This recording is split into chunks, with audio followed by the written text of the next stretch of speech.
দেখি না রাখছো পরীক্ষা হবে আজেরা 17 ইউনিফর্মে চাকরি করতেছেন আপনাদের গালি দেওয়া সরকারের গালি দেওয়া সমান আপনারা অসহযোগিতা করা সরকারি কাজে অসহযোগিতা করা সরকারের অসহযোগিতা করা সমান আমি পার্সোনালি এখানে আইছি না আমি সরকারের একজন রিপ্রেজেন্টেটিভ হিসেবে এখানে আইছি ফান্ড লাগবে হলো না আমারে মাথাত বাড়ি দিব কো মানে কি জানেন নি সরকারের মাথাত বাড়ি দিব কারণ আমি সরকারের একজন রিপ্রেজেন্টেটিভ আমি এখানে ব্যক্তি হিসেবে ব্যক্তি সুপ্রিয় দেবনাথ হিসেবে আইছি আমি রেঞ্জ অফিসার ধর্মনগর সুপ্রিয় দেবনাথ হিসেবে এখানে আইছি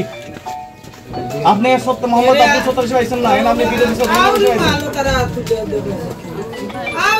আসলে এখানে কোনো মহান কাজ করতেছে না কিতাব নাকি আমার জানা আছে